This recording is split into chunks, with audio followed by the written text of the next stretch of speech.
Whoever loves their life will lose it. But whoever hates their life in this world will keep it for eternal life.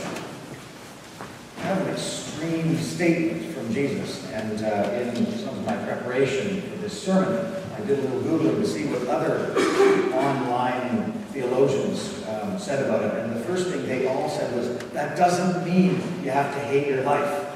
So the first instinct of every preacher is to back away from the extreme quality of that word, hate. Hate your life in this world. And that, it doesn't mean that you should hate your body or hate yourself or hate everything that's good and a blessing in this life.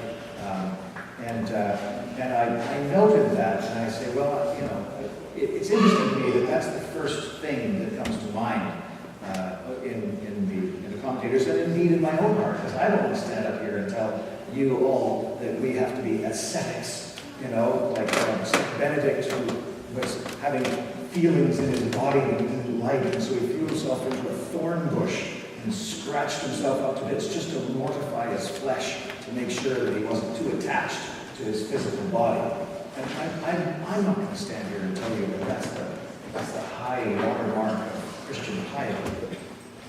But at the same time, Jesus used that word for a reason. He wanted it. He wanted to sort of slap us upside the head. He wanted to say, pay attention, right? There's something really radical that I'm trying to tell you about life. And throughout John's Gospel, there's this meditation on life versus life. He uses the same word, and he does it deliberately, because and you get the sense that he's talking about two kinds of life. He's talking about this earthly, unspiritual life on the one hand, and he's talking about the spiritually God-centered life on the other. And they're both life, and we use the same word because we tend not to distinguish them, but Jesus in John's Gospel is pushing us to separate them out and get some clarity about where real life is. There's this false life. There's this life that is a living death. And then there's the real life, which is eternal life in eternity. And so today's Gospel reading picks up one of the many times that this distinction is drawn, and Jesus is saying, if you love your life, you're going to lose it. And if you hate it, you're going to find it. And you say, this makes no sense at all. What is he saying? And I think most of us here who have heard that can come up with some basic idea of what he's talking about. That the things of this world is the life that he's talking about that is full of emptiness. The life that is driven by appetites, fears, greed. These are the things that we associate with life, right?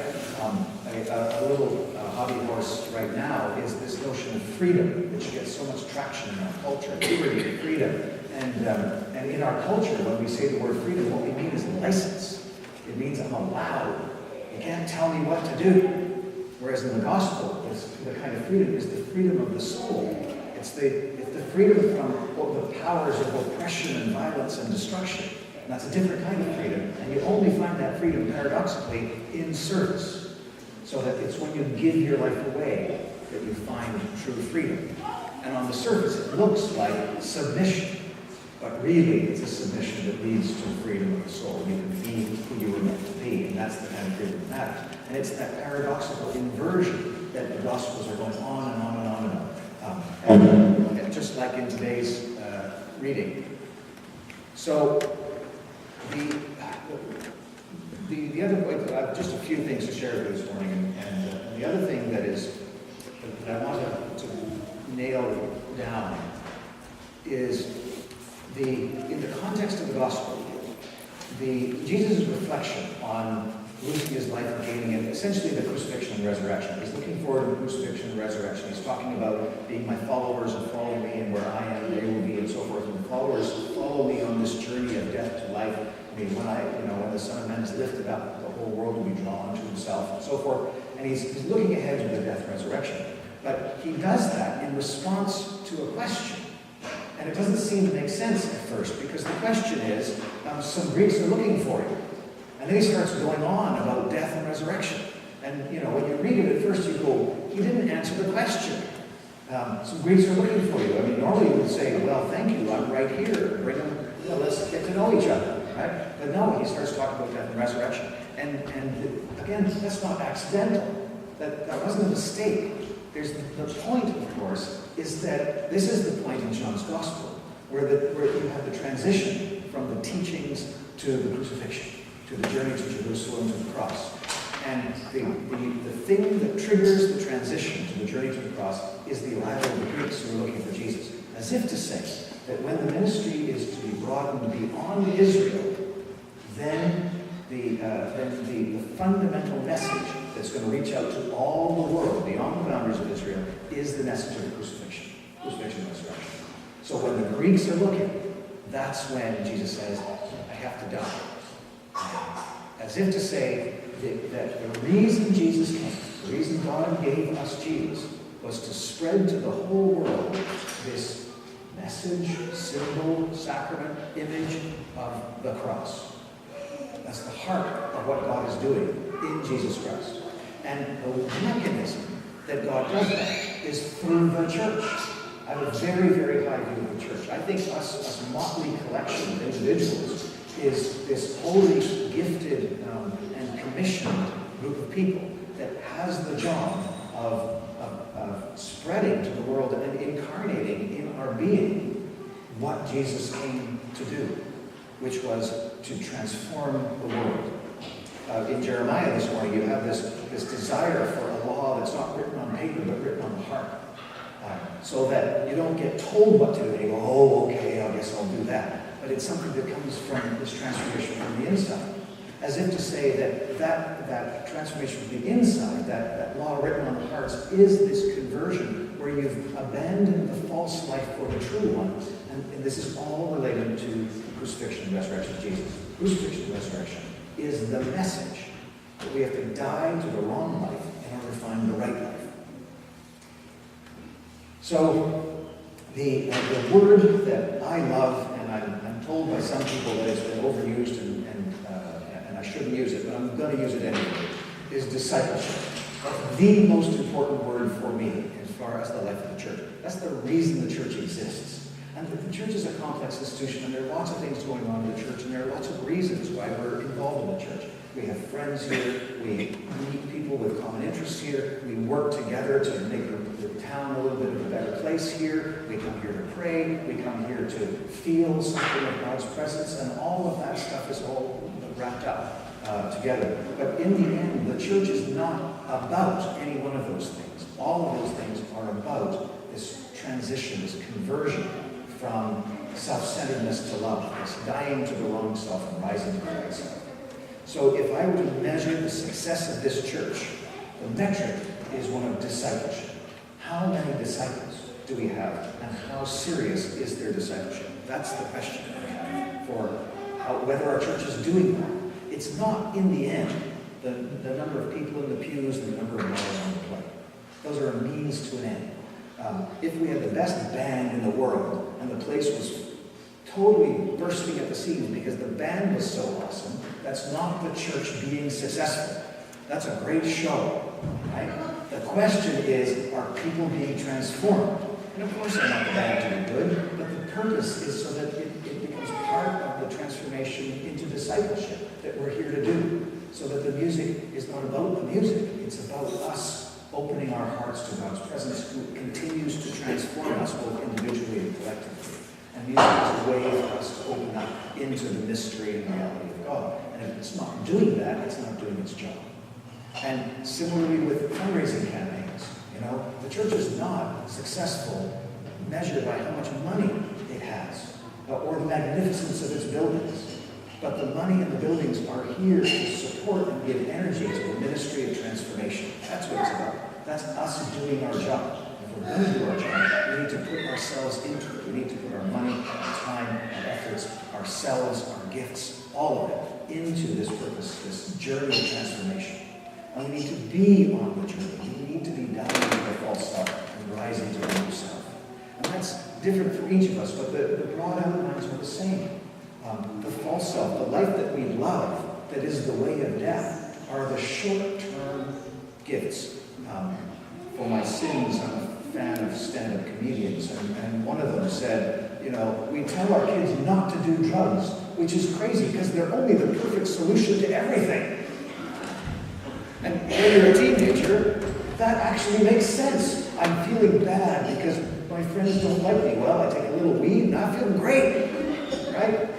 Because in the teenage life, it's all about your horrible feelings and insecurity and so forth, and drugs solve all of that, right? In the short term, right? And as we all know, that once you get hooked on drugs, all the stuff that really is important, love, creativity, purpose in life, making a difference to people around you, all of that falls to pieces.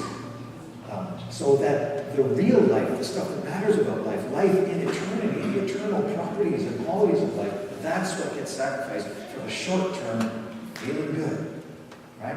And that business about drug addiction is just a symbol of something that is endemic to the human condition in all kinds of dimensions. I feel good when people say, "Great sermon today, Chris," right? And if I live for that feeling, that all I want is to preach really well so people tell me what a great preacher I am. In fact, it's a way of death. It's about serving the ego, and I become transformed in such a way that I become unable to participate in the reality that really matters, which is love and transformation. It becomes about me, not about you, or about the purpose of God, what God is calling us all to participate. So we are all subject to this commission to transform the world. When the Greeks said, "Let's see Jesus," I want to see Jesus. Jesus says, "Here is why. Here's why I'm here. I'm here for you, Greeks. I'm here to show you this radical new way of being human." That, for me, is what the church is about. That's how we have to evaluate our success as a church. Are we engaged in the process of transformation ourselves? Are we sharing that process with those around us? We're a proselytizing religion. We want to get new people to be part of us. Not fundamentally because we don't have enough friends and we need some more friends. Fundamentally because what we believe is that we found the way of life. And we want to invite other people into that way of life because it will be great for them. They will love it. For the same reason you want to get teenagers off drugs. Because you will love it. You will love being off drugs. It is better than drugs.